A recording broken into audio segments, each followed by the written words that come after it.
दुर्व्यवहार की बात कही गई है मछुआरे के साथ कि एक मछुआरा के साथ गलत व्यवहार किया गया। एक मछुआरे को एक अंगूठी मिली। अब देखिए इसके साथ क्या व्यवहार किया गया, जरा इसको देख लीजिए।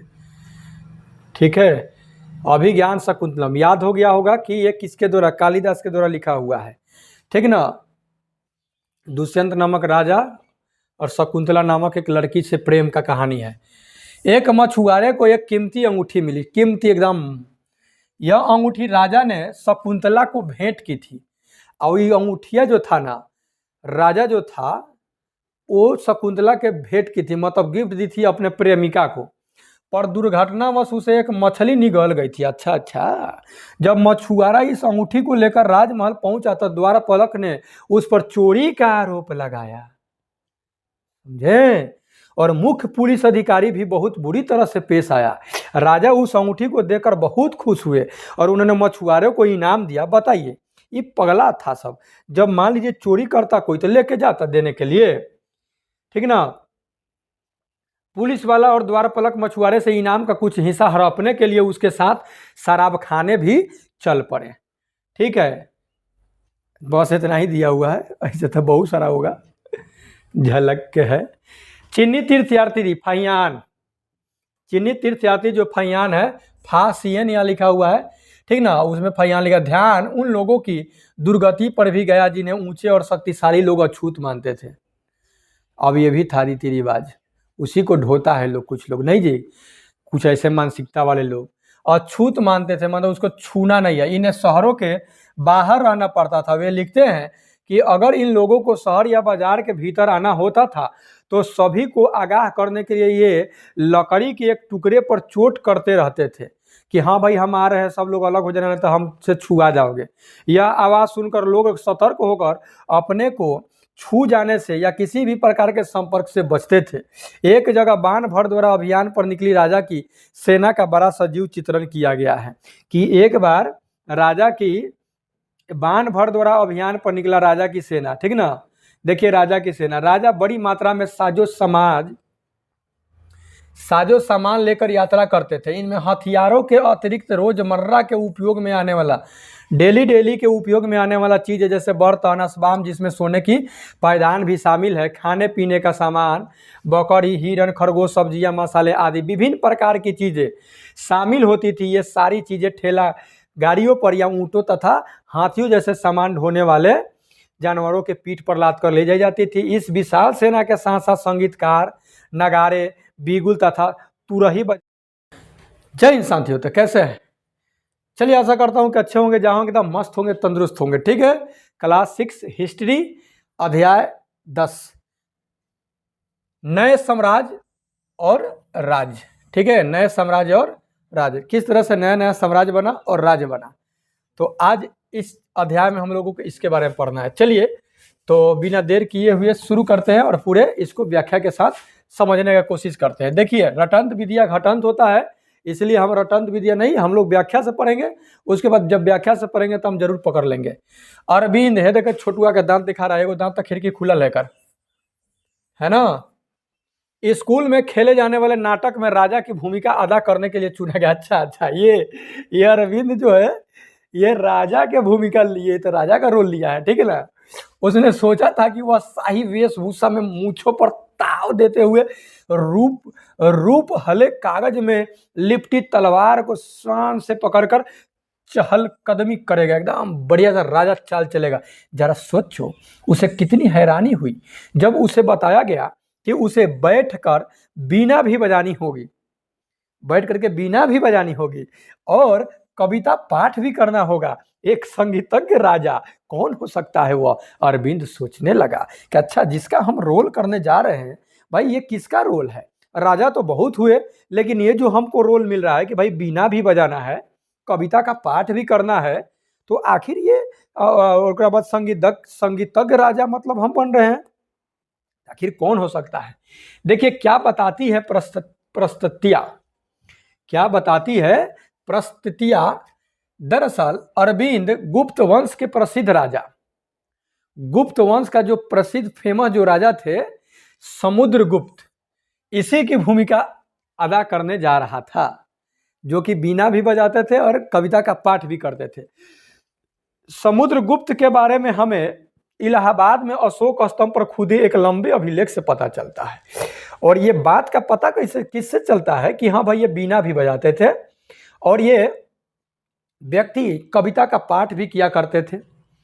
अभिलेख जो अशोक का स्तंभ है जो इलाहाबाद के पास है, उसी में लंबे अभिलेख खुदा हुआ है, उसी से पता चलता है। इसकी रचना समुद्रगुप्त के दरबार में कवि व मंत्री रहे हरिसेन द्वारा एक काव्य के रूप में की गई है। हरिसेन किया है। यह एक विशेष किस्म का अभिलेख है जिसे प्रस्ती कहते हैं। जिसको क्या कहते हैं? प्रस्ती कहते हैं, ठीक ना। यह एक संस्कृत शब्द है। प्रस्ती जो है यह एक संस्कृत शब्द है जिसका अर्थ प्रशंसा होता है, उसी से बना हुआ है प्रस्ती। प्रस्ती मतलब प्रशंसा। तो क्या बताती है, ठीक ना, प्रस्तुतियाँ यानी प्रशंसा उसका अर्थ होता है। प्रस्तुतियाँ लिखने का प्रचलन पहले भी था, जैसे तुमने अध्याय 9 में गौतमी पुत्र सिति सातकर्णी के बारे में हम लोग पढ़े थे, प्रस्तियों के बारे में पढ़ा, परंतु गुप्त काल में इसका महत्व और भी बढ़ गया, ठीक ना। अब देखिए समुद्रगुप्त की प्रस्तियाँ, आओ देखें और समझे कि समुद्रगुप्त की प्रस्तियाँ हमें क्या बताती है। कवि ने इसमें राजा की एक युद्धों को जीतने वाला राजा, युद्ध को जीतने वाला राजा, विद्वान तथा एक उत्कृष्ट कवि के रूप में भरपूर प्रशंसा की है। यहाँ तक कि उसे ईश्वर के बराबर भी बताया गया। अच्छा, ईश्वर के पैरल। प्रस्तियाँ में लंबे लंबे वाक्य दिए गए हैं। यहाँ वैसे ही एक वाक्य का अंश दिया जा रहा है। देखिए यहाँ पे उसी का एक वाक्य दिया गया है। यहाँ पे योद्धा समुद्रगुप्त, देखिए, जिनका शरीर युद्ध मैदान में कुठारों, कुल्हारियों, तीरों, भालों, बर्छों, तलवारों, लोहे की गदाओं, नुकीले तीरों तथा अन्य सैकड़ों हथियारों से लगे घावों के दाग से भरे होने के कारण अत्यंत सुंदर दिखता है। अच्छा जी, ऐसे कैसे होगा? जिसका शरीर युद्ध मैदान में कुठारों, कुल्हारियों, तीरों, भालों, बर्छों, तलवारों, लोहे की गदाओं, नुकीले तीरों तथा अन्य सैकड़ों हथियार से लगे घाव, है ना, उसका दाग से भरे होने के कारण अत्यंत सुंदर दिखता है। यह वर्णन तुम्हें इस राजा के बारे में क्या बताता है? ये खूब युद्ध लड़ले होगा, ठीक ना। यह सिक्का चला आया है, बीना बजाते हुए राजा का चित्र दिया हुआ है, ठीक ना। ये बीना बजा रहे हैं। समुद्रगुप्त के कुछ अन्य गुणों को सिक्कों पर भी दिखाया गया है कि हाँ भाई देख लीजिए, ये समुद्रगुप्त हैं और ये इनका कौन कौन सा शौक था। जैसे इन सिक्के पर उन्हें बीना बजाते हुए दिखाया गया है।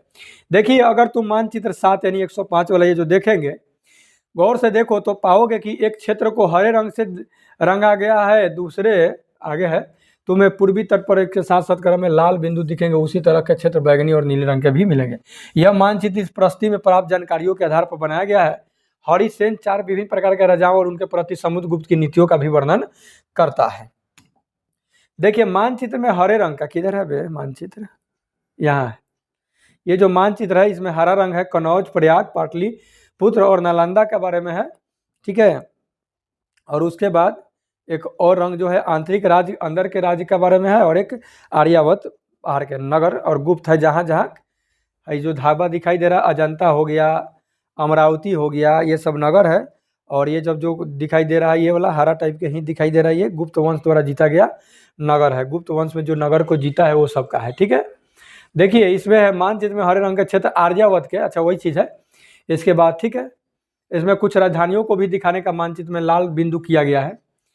देखिए पड़ोसी देशों का आंतरिक घेरा बैगनी रंग से घेरा गया है, रंगा गया है। इसमें असम, तटीय बंगाल, नेपाल और उत्तर पश्चिम के कई गण या संघ कहिए, जो कि इसके बारे में हम लोग पढ़े थे 5 में, ये समुद्रगुप्त के लिए उपहार लाते थे, ठीक ना। ये सब जो था क्षेत्र समुद्रगुप्त के लिए गिफ्ट लाता था, उनकी आज्ञाओं का पालन करते थे तथा उनके दरबार में उपस्थित किया करते थे, हुआ करते थे, ठीक है। ये ज़्यादा कुछ इंपॉर्टेंट नहीं। आगे देखिए वंशावलियाँ। अब देखिए वंशावलियाँ, वंशावली मतलब समझ ही रहोगे, वंश विक्रम संवत जैसे राजतंत्र में होता था। 58 ईसा पूर्व में प्रारंभ होने वाले विक्रम संवत को परंपरागत रूप से गुप्त राजा चंद्रगुप्त द्वितीय के नाम से जोड़ा जाता है, और ऐसा कहा जाता है कि उन्होंने शकों पर विजय के प्रतीक के रूप में इस संवत की स्थापना की तथा विक्रमादित्य की उपाधि धारण की थी, ठीक ना। देखिए वंशावलियाँ अधिकांश प्रस्तियाँ शासकों के पूर्वजों के बारे में भी बताती है। जो प्रस्तियाँ अधिकांश है उसमें कौन शासक हुआ, उसका पूर्वज कौन था, उसका बाप, उसका दादा, उसका कौन था, ये सभी बताता है। यह प्रस्ती भी समुद्रगुप्त के प्रपितामह पितामह यानी कि परदादा, परदादा के पिता प्रपितामह, पितामह के पिता प्रपितामह, परदादा यानी दादा, उसके बाद पिता और माता के बारे में बताती है। उनकी माँ कुमार देवी है जो कि लिच्छवीगण की थी। कुमार देवी जो है ये जो व्यक्ति हैं समुद्रगुप्त, ये समुद्रगुप्त के जो मम्मी की नाम था कुमार देवी और लिच्छवीगण की थी, और पिता चंद्रगुप्त गुप्त वंश के पहले शासक थे। चंद्रगुप्त जो थे गुप्त वंश के प्रथम शासक थे। इन्होंने ही इसकी स्थापना किया था, जिन्होंने महाराजाधिराज जैसी बड़ी उपाधि धारण की। समुद्रगुप्त ने भी यह उपाधि धारण की। उनके दादा और परदादा का महाराजा के रूप में ही उल्लेख है, बस महाराजा के ही रूप में। इससे यह आभास मिलता है कि धीरे धीरे इस वंश का महत्व बढ़ता गया, धीरे धीरे बढ़ता गया।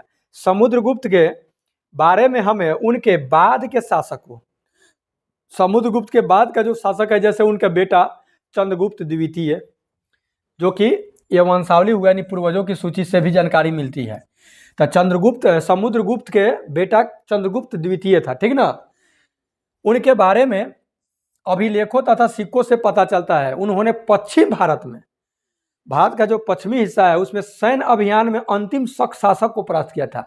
शक जो शासक था अंतिम, उसको हरा करके बाद में ऐसा विश्वास किया जाने लगा कि उनका दरबार विद्वानों से भरा था। इनमें से कुछ के बारे में जानकारी अध्याय 11 में मिलेगी, लास्ट अध्याय में। हर्षवर्धन तथा हर्षचरित।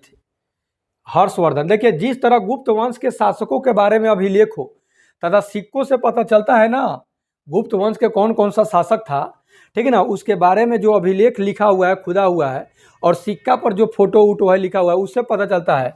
उसी तरह कुछ अन्य शासकों के बारे में उनकी जीवनी से भी पता चलता है। ऐसे ही एक राजा थे जिनका नाम था हर्षवर्धन, जिन्होंने करीब 1400 साल पहले शासन किया था। करीब 1400 साल पहले हर्षवर्धन शासन किए थे। उनके दरबारी कवि वानभट्ट थे, और वानभट्ट किसके दरबार के कवि थे? हर्षवर्धन के। इन्होंने संस्कृत में जीवनी हर्षचरित्र लिखी। अब हर्षचरित्र किसके द्वारा लिखा हुआ है? वानभट्ट। इसमें किसका जीवनी लिखा हुआ है? हर्षवर्धन का। इसमें हर्षवर्धन की वंशावली देते हुए उनके राजा बनने तक का वर्णन है कि किस तरह से उसके परदादा छेड़दादा जो कुछ भी थे, ये धीरे धीरे वो, उसके बाद इनका राजा बनने, कैसे राजा बने, वो सब दिया हुआ। चीनी तीर्थयात्री ह्वेनसांग, ठीक ना, जिसके बारे में अध्याय 9 में हम लोग पढ़े थे। काफ़ी समय के लिए हर्ष के दरबार में रहे, उन्होंने वहाँ जो कुछ देखा उसका विस्तृत विवरण भी वो दिए हैं। ह्वेनसांग। हर्ष अपने पिता के सबसे बड़े बेटे थे। हर्षवर्धन जो था ये अपने पिता के सबसे बड़ा बेटा, ठीक ना, सॉरी बड़े बेटे नहीं थे, पर अपने पिता और बड़े भाई की मृत्यु हो जाने पर थानेसर के राजा बने थे। बड़ा नहीं थे लेकिन राजा बने थे, वो सब मर गया था। उनके बहनोई कनौज के शासक थे। बहनोई जो इनका था कनौज के शासक। जब बंगाल के शासक ने उन्हें मार डाला तो हर्ष ने कनौज को अपने अधीन कर लिया। जब बंगाल के शासक क्या किया कि इनके बहनोई को मार दिया तो उसको अपने में मिला लिया, अपने अधीन कर लिया और बंगाल पर आक्रमण कर दिया। मगध तथा संभवतः बंगाल को भी जीतकर उन्हें पूर्व में जितनी सफलता मिली थी उतनी सफलता अन्य जगहों पर नहीं मिली।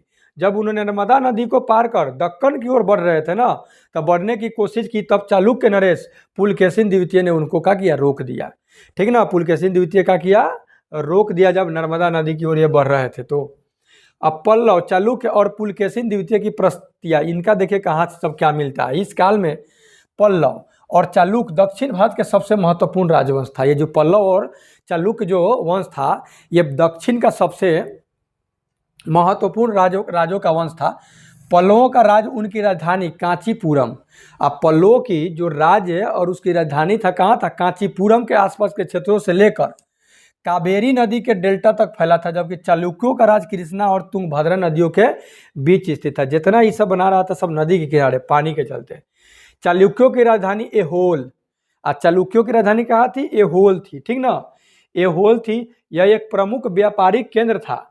धीरे धीरे ये जो एहोल था धीरे धीरे एक धार्मिक केंद्र भी बन गया, जहाँ कई मंदिर थे। पल्लव और चालुक्य एक दूसरे के सीमाओं को अतिक्रमण करते थे, ढहा देता था। मुख्य रूप से राजधानियों को भी निशाना बनाया जाता था जो समृद्ध शहर थे, और मुख्य रूप से उस पर निशाना बनाता था जो समृद्ध शहर था। पुलकेशिन द्वितीय सबसे प्रसिद्ध चालुक्य राजा था। पुलकेशिन द्वितीय जो थे ये सबसे प्रसिद्ध चालुक्य राजा था। उनके बारे में हमें उनके दरबारी कवि जो है ना रवि कीर्ति द्वारा रचित जो प्रस्ति है उससे पता चलता है। रवि कीर्ति जो लिखा है उससे पता चलता है कि यह भाई प्रसिद्ध राजा था। इसमें उनके पूर्वजों खास तौर से पिछली 4 पीढ़ियों के बारे में बताया गया। पुलकेशिन द्वितीय को अपने चचा से एक राज मिला था।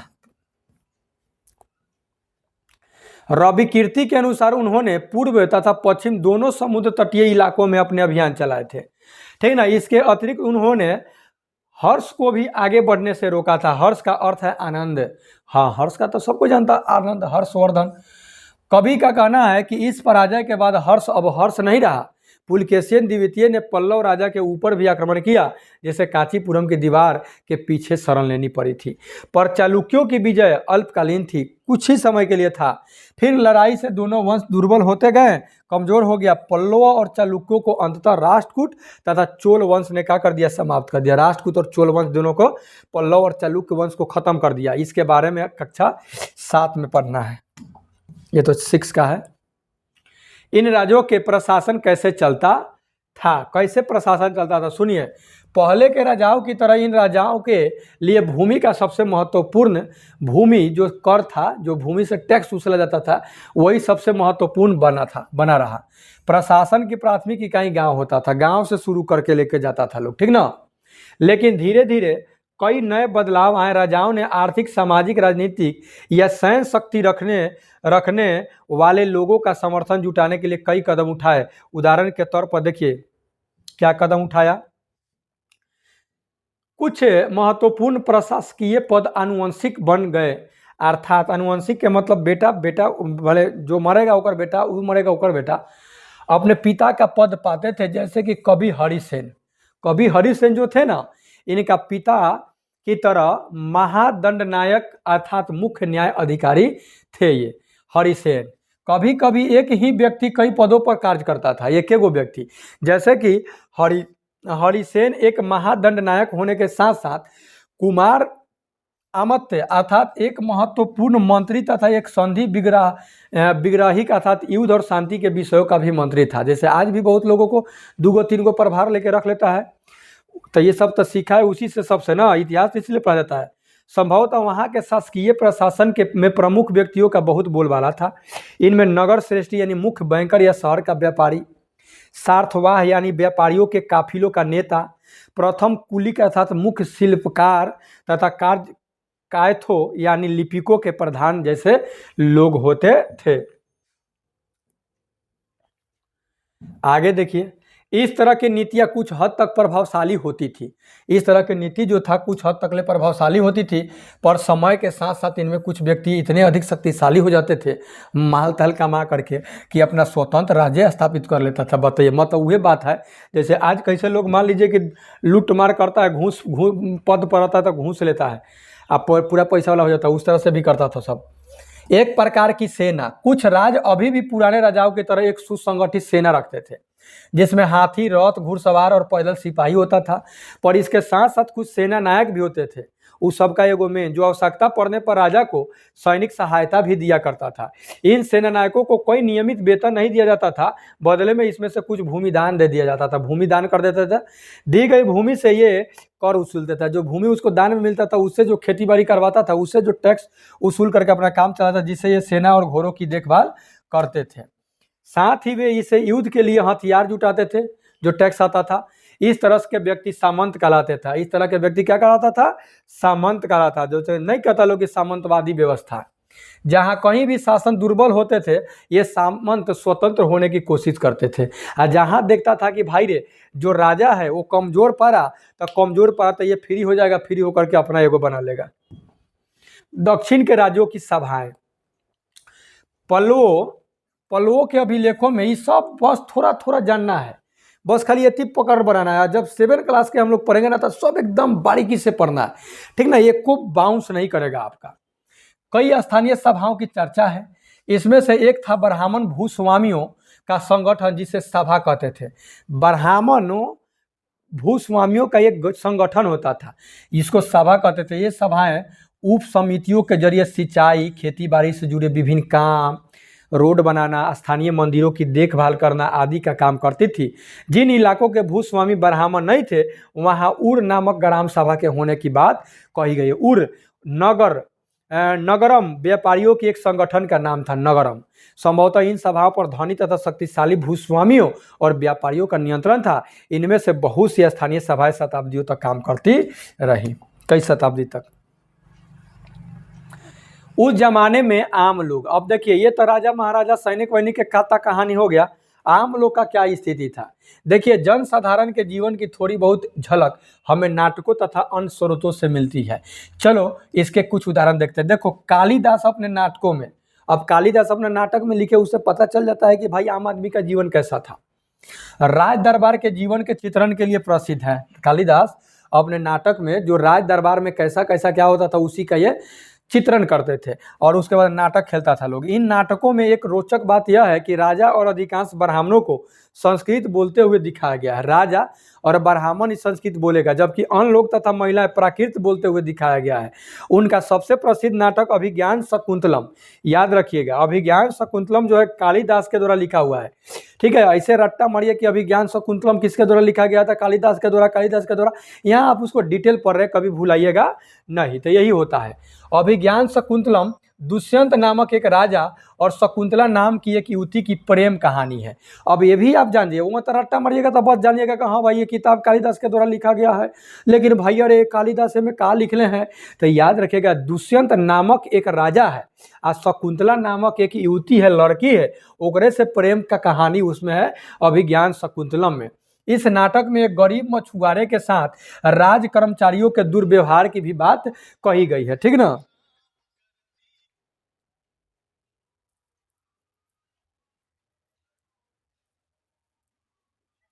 हेलो,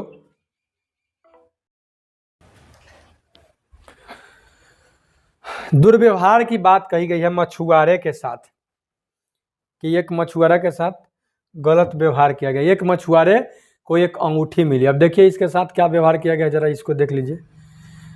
ठीक है, अभिज्ञान शकुंतलम याद हो गया होगा कि ये किसके द्वारा, कालिदास के द्वारा लिखा हुआ है। ठीक ना। दुष्यंत नामक राजा और शकुंतला नामक एक लड़की से प्रेम का कहानी है। एक मछुआरे को एक कीमती अंगूठी मिली, कीमती एकदम। यह अंगूठी राजा ने शकुंतला को भेंट की थी और ये अंगूठिया जो था ना, राजा जो था वो शकुंतला के भेंट की थी, मतलब गिफ्ट दी थी अपने प्रेमिका को। पर दुर्घटनावश उसे एक मछली निगल गई थी। अच्छा, जब मछुआरा इस अंगूठी को लेकर राजमहल पहुंचा तो द्वारपालक ने उस पर चोरी का आरोप लगाया, समझे। और मुख्य पुलिस अधिकारी भी बहुत बुरी तरह से पेश आया। राजा उस अंगूठी को देखकर बहुत खुश हुए और उन्होंने मछुआरे को इनाम दिया। बताइए, ये पगला था सब। जब मान लीजिए चोरी करता कोई तो लेके जाता देने के लिए, ठीक ना। पुलिस वाला और द्वारपालक मछुआरे से इनाम का कुछ हिस्सा हड़पने के लिए उसके साथ शराब खाने भी चल पड़े। ठीक है, बस इतना ही दिया हुआ है, ऐसे तो बहुत सारा होगा, झलक के है। चीनी तीर्थयात्री फैयान, चीनी तीर्थयात्री जो फैयान है, फासियन यहाँ लिखा हुआ है, ठीक ना, उसमें फैयान लिखा। ध्यान उन लोगों की दुर्गति पर भी गया जिन्हें ऊंचे और शक्तिशाली लोग अछूत मानते थे। अब ये भी था रीति रिवाज, उसी को ढोता है लोग, कुछ लोग नहीं जी, कुछ ऐसे मानसिकता वाले लोग अछूत मानते थे, मतलब उसको छूना नहीं है। इन्हें शहरों के बाहर रहना पड़ता था। वे लिखते हैं कि अगर इन लोगों को शहर या बाजार के भीतर आना होता था तो सभी को आगाह करने के लिए ये लकड़ी के एक टुकड़े पर चोट करते रहते थे कि हाँ भाई हम आ रहे हैं, सब लोग अलग हो जाने तो हमसे छुआ जाओगे। यह आवाज़ सुनकर लोग सतर्क होकर अपने को छू जाने से या किसी भी प्रकार के संपर्क से बचते थे। एक जगह बाण भट्ट द्वारा अभियान पर निकली राजा की सेना का बड़ा सजीव चित्रण किया गया है कि एक बार राजा की बाण भट्ट द्वारा अभियान पर निकला राजा की सेना, ठीक ना। देखिए राजा की सेना, राजा बड़ी मात्रा में साजो सामान लेकर यात्रा करते थे। इनमें हथियारों के अतिरिक्त रोजमर्रा के उपयोग में आने वाला, डेली के उपयोग में आने वाला चीज़ है, जैसे बर्तन असबाम जिसमें सोने की पायदान भी शामिल है, खाने पीने का सामान, बकरी, हिरन, खरगोश, सब्जियां, मसाले आदि विभिन्न प्रकार की चीज़ें शामिल होती थी। ये सारी चीज़ें ठेला गाड़ियों पर या ऊँटों तथा हाथियों जैसे सामान ढोने वाले जानवरों के पीठ पर लाद कर ले जाई जाती थी। इस विशाल सेना के साथ साथ संगीतकार, नगाड़े, बीगुल तथा तुरही बजाते हुए चलते रहते थे। रास्ते में पड़ने वाले गांव वालों को उनका सत्कार करना पड़ता था। रास्ता में कोई गांव वाला मिलेगा, गांव मिलेगा तो गांव वाला उसको जाके क्या करेगा, लोग खुशामद करेगा, वेदही मतलब कि रिस्पेक्ट करेगा, मतलब उनका क्या करेगा, सत्कार करेगा। गुड़ तथा फूलों का उपहार देते थे तथा जानवरों को चारा भी देते थे। वे राजा से मिलना चाहते थे ताकि अपनी शिकायत या कोई अनुरोध उसके सामने रख सके, ठीक ना। पर ये सेनाएं अपने पीछे विनाश और विध्वंस की निशानी छोड़ जाती थी। अक्सर गांव वालों को झोपड़ियां हाथी कुचल डालते थे और व्यापारियों के काफिले में जूते बैल इस हलचल भरे माहौल से डरकर भाग खड़े होते थे। बाणभट्ट लिखते हैं पूरी दुनिया धूल के गर्त में डूब जाती थी। या बाणभट्ट लिख रहे हैं कि जब राजा का काफिला निकलता था तब पूरी दुनिया धूल के गर्त में डूब जाती थी। कुछ अन्यत्र इधर उधर की बातें जानिए। अरब ढूंढने के कह रहा है, मरुभूमि होते हुए भी, अरब जो है मरुभूमि है, पूरा रेगिस्तान ही रेगिस्तान। सदियों से अरब यातायात का एक बड़ा केंद्र था। दरअसल अरब व्यापारी तथा नाविकों ने भारत और यूरोप के बीच समुद्री व्यापार बढ़ाने में एक महत्वपूर्ण भूमिका निभाई थी। अरब में रहने वाले अन्य लोगों में बेदुइन थे, जो घुमक्कर काबिले होता था। बेदुइन घुमक्कर एक जगह से दूसरे जगह जाया करता था। ये मुख्य रूप से ऊँटों पर आश्रित होते थे, क्योंकि यह एक ऐसा मजबूत जानवर है जो मरुभूमि में भी स्वस्थ रह सकता है। इसको रेगिस्तान के जहाज भी कहा जाता है। लगभग 1400 साल पहले पैगंबर मुहम्मद ने, जान लीजिए जरा सा इस्लाम धर्म के बारे में, पैगंबर साहब मुहम्मद साहब के बारे में, अरब में इस्लाम नामक एक नए धर्म की शुरुआत की। ईसाई धर्म की तरह इस्लाम में भी, ईसाई जैसे धर्म था उसी तरह इस्लाम ने भी अल्लाह को सर्वोपरि माना। उसमें यीशु मसीह, इसमें अल्लाह, उनके बाद सभी को समान माना गया। यहाँ इस्लाम धर्म के पवित्र ग्रंथ कुरान का एक अंश भी दिया गया है। कुरान जो है, कुरान में क्या लिखा हुआ है उसका एक छोटा सा अंश है।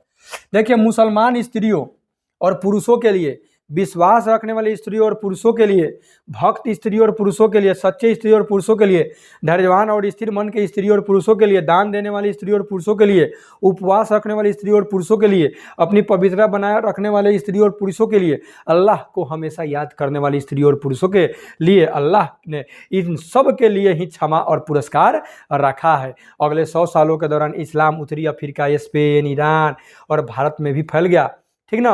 अरब नाविक जो इस महाद्वीप के तटीय बस्तियों से पहले ही परिचित था, अब अपने साथ इस नए धर्म को भी लेकर आया। अरब के सिपाहियों ने करीब 1300 साल पहले सिंध यानी आज के पाकिस्तान को जीत लिया था। ऐसे ये भी फैल गया इस्लाम धर्म मोहम्मद साहब का,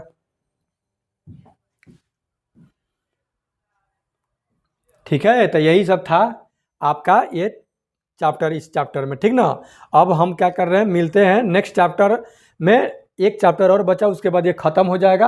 अगर पूरा वीडियो आप पूरे देखे होंगे, अब उसके बाद अब 7 क्लास का जब हिस्ट्री चालू करेंगे तो एकदम मज़ा आ जाएगा, ठीक ना। तो चलिए, फिलहाल वीडियो आपको कैसा लगा, मिलते हैं नेक्स्ट वीडियो में। तब तक इजाज़त, टेक केयर, गुड बाय। अपना प्रतिक्रिया दीजिए, ओके।